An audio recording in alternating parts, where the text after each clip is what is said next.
Ladies and gentlemen, it is now time for our main event of the evening. This bout is sanctioned by the Chuck Chansey Gold Resort and Casino.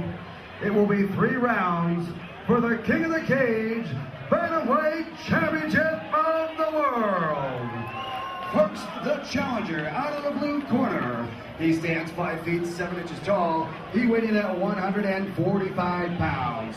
He fights for Team Krazy out of Ocala, Florida. Ladies and gentlemen, the world-known Charles Krazy Horse Bennet.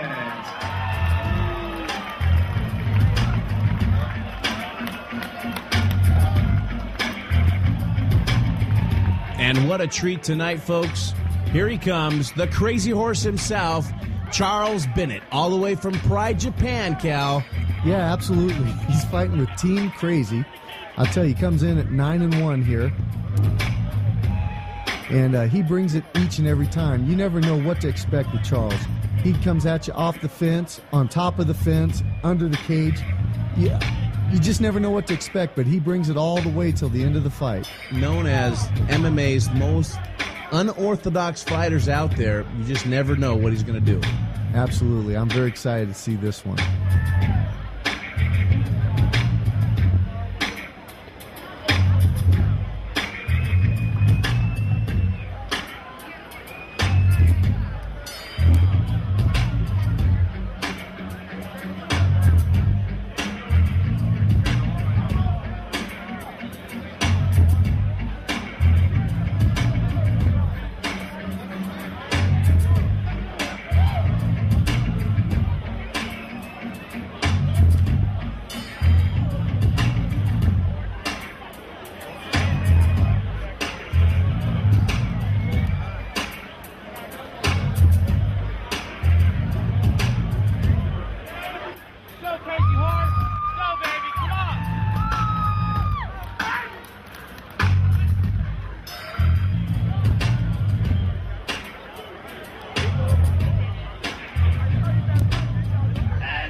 This fighter stands 5 feet 6 inches tall.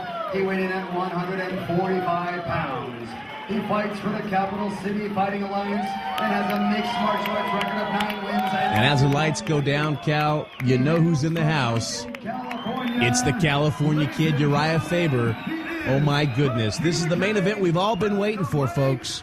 Listen to the crowd. They know who he is and what he's come to do, and they can't wait. Everybody all over the world is looking to get the California Kid in his show. Pound for pound, I don't believe anybody out there can beat him anymore. He's got 1 loss under his belt, but he's matured so much past that. Well, and since then has obtained the King of the Cage belt that you see behind him. This kid is for real. Although Crazy Horse did make mention he was going to send the California Kid back up to the beaches where he could wash up with the rest of the barnacles. Well, look at Crazy Horse. Wow, his opponent gets roaring reviews on his way out. He's laying on the mat as if it's just another walk in the park. Well, he might be thinking he's having a day at the beach with the California Kid. We'll see. I guess so.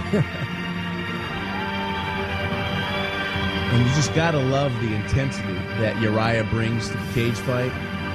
Phenomenal.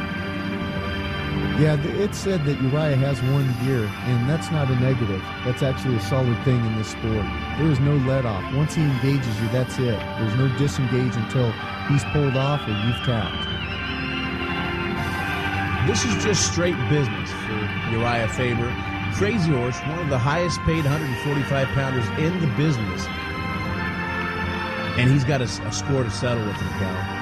Yeah, I'll tell you, there's Crazy Horse doing his usual, clowning around.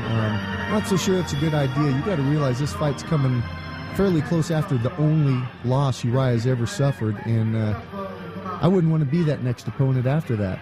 No, me neither. Well, we've got Herb Dean getting ready to call the action here and get us started. What a great referee for this fight.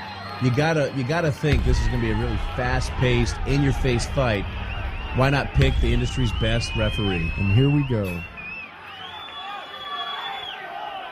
Well, Crazy Horse is coming forward, making forward motion. But Urijah quickly puts him back into the middle. Nice jabs towards Crazy Horse's face. Good push kick, saying get out of the center of the cage. I'm not sure why Charles was standing there kind of flat-footed in front of an opponent like that, and that's absolutely what led to this takedown. He was being a little too cocky there and standing flat-footed. And it seemed effortless. Although he seems to be attempting to roll Urijah over, but I'm not sure he's going to be able to. And look at that. Crazy Horse on top. Just as I say it. Looks like he's got a tight waist in wrestling, but nothing to do with it here. Yeah, at the same time, Urijah's in a position where he could be looking for some submissions on the foot, toe holds, etc. I'm not sure what's going to happen or if they're just going to tie each other up and get restarted here. Good job, Krazy, yeah. I don't see where either one has an advantage at this point just yet. But they're both exerting a lot of energy at this point, trying to get dominant position, which neither one's really established as of yet. Now, Urijah, being just a high-level college wrestler, has been in this position 1,000 times. Absolutely. All he's really needing to do right now is pop that head out, which he just did, and now he can get busy and carry on with his game plan. Charles is going to really want to work on getting his back against that fence and shimmying up and getting back to his feet. I think that's his best bet. He does not want to be on the bottom under Urijah Faber. And that's what I love about Urijah. Look at the intensities in his face right now. Just on a simple headlock, sagging down, he's still got a look on his face. He ain't giving anything up. Well, yeah, and it's a two-way street here. Charles knows he's fighting the man that has the King of the Cage belt, which he'd love to say he beat. And, of course, Urijah's got a guy who's made it over to Pride, which is really, one of the epitomes for most of these guys in the sport to reach. And I think both of them would love to knock the other off. And Urijah's sure trying to knock his head off right now. Throwing just amazing elbows one after another. Yeah, and Charles is known even in bad situations for being calm and sometimes too calm, but it's deceiving, and he does get out of a lot of stuff like he just apparently did there. And back to his feet, and now he's trying to take the back. Oh, just as I was going to call taking the back of Urijah slams him over.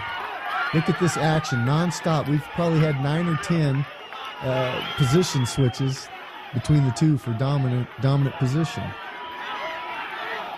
Of course, now Urijah's in a much superior position with side control and having Charles's head against the cage, and he quickly jumps to full mount. This could be bad for Charles. Bad position, folks, for Crazy Horse.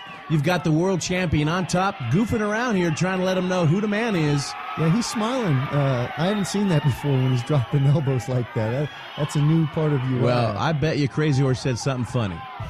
Well, yeah, there's no doubt. He's already been pulling stunts from the start of this, so he might as well follow through, see if he can throw Urijah off his game. I don't think it's going to work.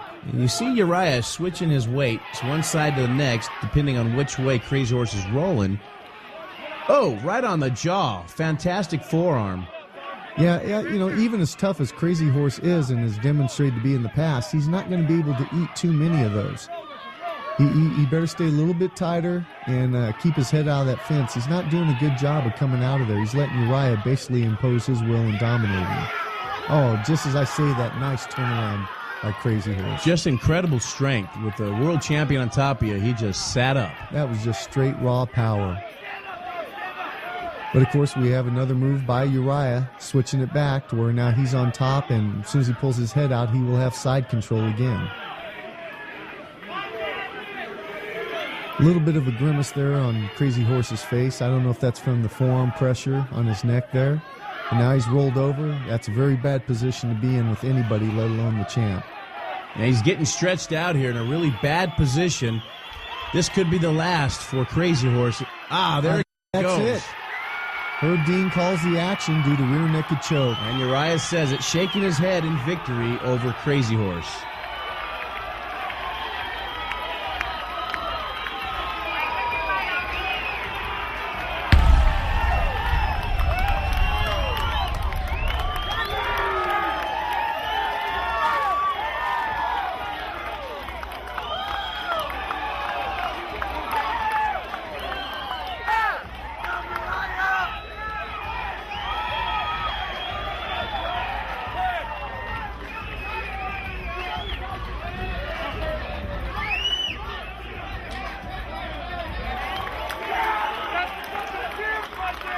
Ladies and gentlemen, after 4 minutes, 38 seconds of the first round, your winner, and still King of the